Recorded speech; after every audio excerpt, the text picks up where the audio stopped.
si la France ne révise pas ce que Sarkozy et Hollande sont en train de faire, dans 20 ans, dans 30 ans, je serai loin, mais le Mali ne sera plus du tout un pays francophone. Mon point de vue personnel, c'est que l'Occident commet une erreur qu'il paiera plus tard. Cette démocratie qu'ils veulent nous imposer, faites comme nous, mais nous ne sommes pas encore vous. Nous ne sommes pas arrivés là. 60% des Maliens tournent le dos à la France. Alors qu'en janvier, 60% des Maliens tournent le dos à la France. Alors que au moment en janvier 2013, nous avions des drapeaux français un peu partout ici, à côté des drapeaux maliens. Les enfants nés pendant ce temps ont porté le nom Hollande. Il y a des milliers. Nous avons tout fait pour porter la France haut, mais la France jouait. Les dirigeants français jouaient, les policiers français jouaient avec nous. Le Drian a dit, les Touaregs sont nos amis. Il dit oui. Ensuite, Le Drian a dit il y a quelque temps, les Maliens devraient se souvenir. Mais est-ce qu'ils se souviennent, lui? Les tombeaux des tirailleurs qui sont à Paris, qui sont un peu partout en France, ce n'est pas des Touaregs, ce n'est pas des gens du Nord, c'est des Koulibaly, des Diarra, des Traoré, des Ndiaye, des Gueye, etc. Il oublie. Est-ce que lui, il a de la mémoire? Est-ce qu'il y pense? Lui, comme Alain Juppé a dit, dès le début de la guerre, oh, les Touaregs ont marqué des points, il faut négocier. Quelque chose de préparé à l'avance. Faites un début, nous allons les pousser à négocier. Et vous aurez ce que vous voulez. Mais nous ne sommes plus des débiles, c'est fini. Nous ne sommes pas des naïfs, c'est fini. Nous ne sommes pas des enfants, des infantiles, c'est fini. C'est fini, nous savons. Si le MNLA, c'est la France qui est derrière le MNLA, pas la France, les politiciens français, les Le Drian, les Alain Juppé, tout ça, ce sont eux qui sont derrière le MNLA. Il y a des écrivains français qui sont avec nous, avec le peuple. Tel qu'un certain M. Boucher, j'ai lu ses écrits. Je ne le connais pas. Je ne le connais pas. Mais lui, c'est un Français. Les autres, c'est quoi? C'est des politiciens. Ils vont venir, ils vont laisser la France et le peuple malien. Leur jeu est connu. Leur jeu est clair pour nous. Nous savons, mais qu'ils continuent. Ils auront peut-être une bataille. Parce que nous sommes faibles maintenant, nous n'avons pratiquement pas d'armée. Un général français a dit que l'armée malienne qu'ils ont trouvée est une armée déstructurée, démotivée, sous-équipée et minée par la corruption. Nous n'avons pas d'armée. Mais c'est une affaire d'un temps. Nous avons tout le temps, notre peuple a tout le temps pour se réarmer, pour se préparer et pour combattre. Combattre, c'est notre habitude. Nous savons ce que c'est combattre. Nous ne sommes pas nés d'aujourd'hui. Le peuple malien n'est pas un peuple fabriqué par la colonisation. Mais non. Nous sommes conscients de ce que nous sommes.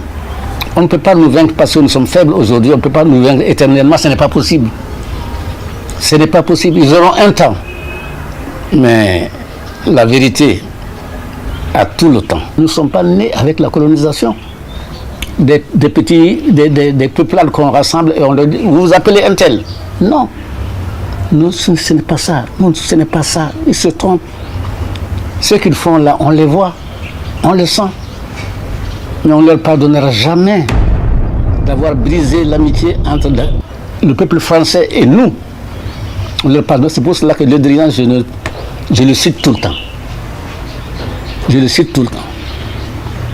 Qu'est-ce que Hollande a à nous envoyer quelqu'un qui ne connaît pas l'Afrique, qui ne cherche pas à le connaître et qui, au fond, n'a aucune considération pour l'Afrique? Pourquoi? C'est lui qui va arranger les choses avec ses phrases. C'est tout ce que j'ai à dire. Qu'on nous piétine, comme M. Le Drian, Sarkozy, Alain Juppé et Hollande sont en train de le faire? Non. Non. Ils ne réussiront pas. Ils réussiront aujourd'hui, parce que nous sommes très faibles aujourd'hui. Mais demain, comme dit le poète, demain appartient à qui? Demain appartient à Dieu. À Bamako, même aujourd'hui, ce n'est pas toutes les familles qui ont 3 repas par jour. Mais pas du tout. Nous avons la faim. Nous avons les épidémies. Nous avons l'analphabétisme à combattre. À combattre. Avant d'être comme vous, avant de penser, avant de crier, avant d'insulter, c'est bon, bien. Nous avons 80 ou 90 radios libres, c'est bien. Ça vous fait plaisir. Nous avons des journaux qui écrivent comme on écrit chez vous, qui malmènent comme on malmène chez vous. C'est bien, vous êtes contents, nous vous ressemblons.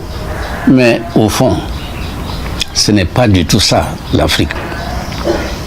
Vous vous trompez. Et vous vous trompez encore une fois. Mais ça vous fait plaisir. Tu vois qu'au Mali, aujourd'hui, les journaux, aujourd'hui, on dit ce que l'on veut. Aujourd'hui, il y a ci, il y a ça, c'est bien. Mais vous faites un tort au continent. Vous faites un tort à nos peuples. Ils s'en rendront compte plus tard et vous n'y gagnerez pas. C'est mon point de vue. Vous n'y gagnerez pas. Nous avons une autre forme, nous avons des combats à mener. Je vous l'ai dit, je vous ai cité nos adversaires. La faim, l'analphabétisme, les épidémies. Nous avons des ennemis à vaincre. On n'a pas besoin de gens qui braillent, qui crient, qui hurlent. Démocrate, je suis démocrate. Bon, on parle d'uranium, on parle d'or, on parle de pétrole, on parle de fer, mais un petit village de l'Ouest, Faléa, est sur un plateau d'uranium. Un plateau d'uranium. Et le pétrole, il n'y a pas que dans le nord, au Mali. À 15 km de Bamako, il y a le gaz. À Kati. Creuse le gaz, tu trouves du pétrole. Mais si c'était ça, ils ont des amis parmi nous. Nous sommes des amis de la France. Nous ne sommes pas... si nous allons ailleurs, c'est parce que la France nous a rejetés d'une manière ou d'une autre. Qu'elle nous a combattus d'une manière ou d'une autre. C'est celle qui nous conduit ailleurs. C'est par sa politique que nous allons ailleurs. C'est pas pour autre chose. Je vous ai parlé du pétrole, de l'or, de l'uranium, du gaz de schiste. C'est la zone. Je vous ai parlé de tout ça. C'est que je ne comprends pas. Avec le gouvernement malien, ils auraient pu les avoir.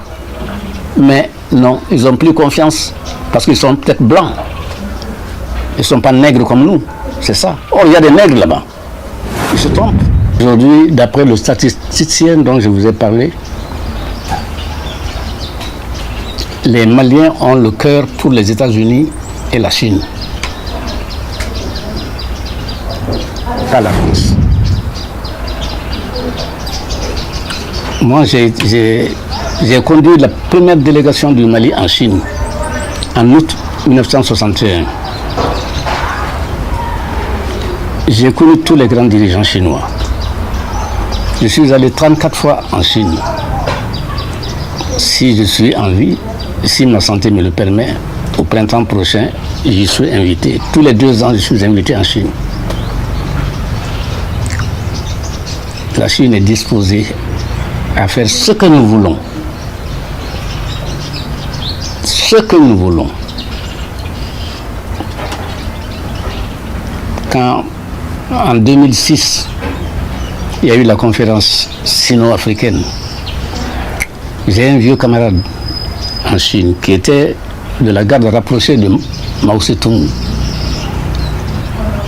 Quand j'arrive en Chine, je ne téléphone pas. C'est lui qui me découvre. En 2006, j'étais là-bas, il m'a dit, il faut dire aux chefs d'État africains, si tu as des amis parmi eux, nous avons beaucoup d'argent. Nous ne savons même pas que faire. S'ils demandent quelque chose, il faut qu'ils tapent très haut et très fort. J'ai rigolé. Et il a souri comme vous après. Il m'a dit, je sais que vous ne ferez rien. Si vous donnez ça à certains chefs d'État, ils vont bouffer. C'est lui qui a dit bouffer, c'est pas moi. Alors tu ne feras rien.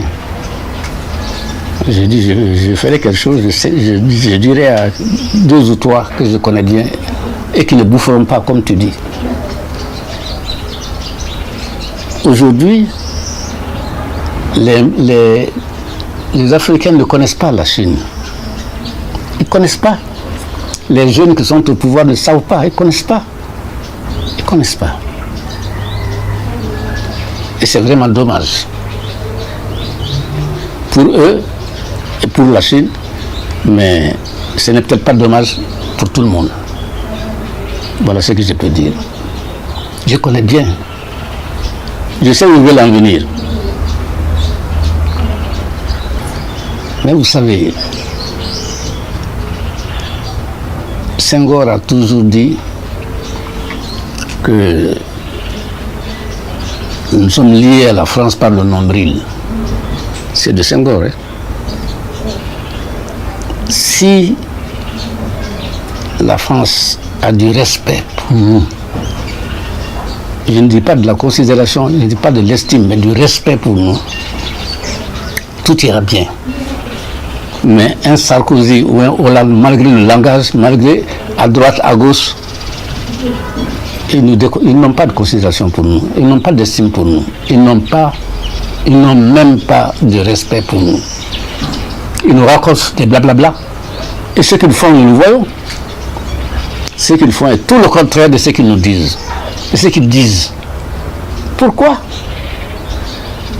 Pourquoi en vouloir à notre peuple? Pourquoi? Pourquoi?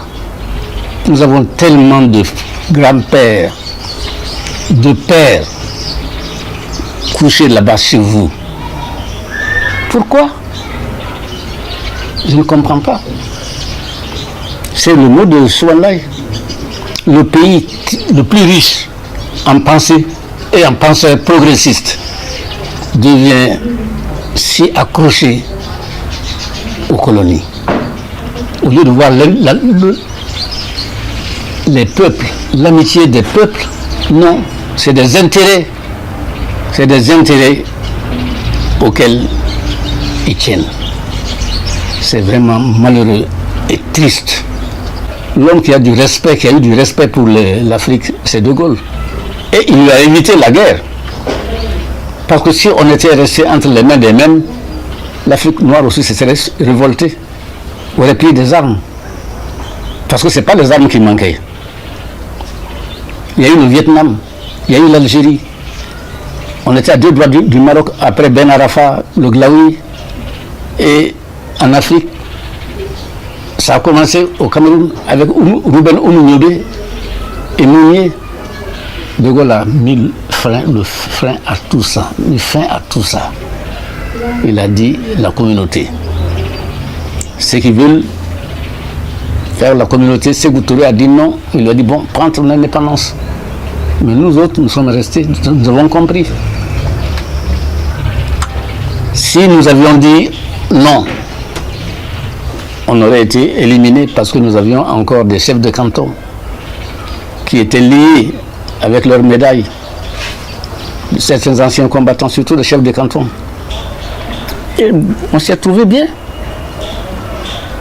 Nous, on était bien dans cette alliance avec la France, dans la mesure où nous sommes libres, dans la mesure où nous avons notre culture, dans la mesure où on ne pousse pas, faites comme nous, faites comme nous, faites comme nous, parce que nous on est les plus forts, parce que nous on est les plus grands, parce que nous on est les plus intelligents, etc. Copiez-nous. Non. Non. C'est pas comme ça. Non. Si c'est comme ça aujourd'hui, demain ça ne sera pas comme ça. Les enfants qui sont en train d'apprendre l'arabe, d'apprendre l'islam, ça ne sera pas comme ça. Ça ne sera pas comme ça. Ils se trompent. Non, on verra. Pour ceux d'entre vous qui ont besoin de lancer un business, notamment dans l'élevage de poulets, c'est ça que je fais. J'ai 21 ans aujourd'hui et tout ce que je suis aujourd'hui, c'est grâce à l'élevage de poulets Goliath. Comment je rentabilise mon business? J'ai des reproducteurs qui me donnent des œufs fertiles que j'incube et après j'obtiens les poussins que j'engraisse et après je fais l'abattage et je vends le produit sur le marché. Et c'est ça qui me permet de gagner ma vie à l'âge de 21 ans. L'élevage de poulets aujourd'hui en Afrique représente une opportunité pour tout jeune qui veut devenir riche parce qu'on continue toujours d'importer les poulets. Si toi aussi tu veux te lancer dans l'élevage de poulets Goliath, gagner de l'argent, vivre la vie que tu veux, contacte juste le numéro qui s'affiche ici.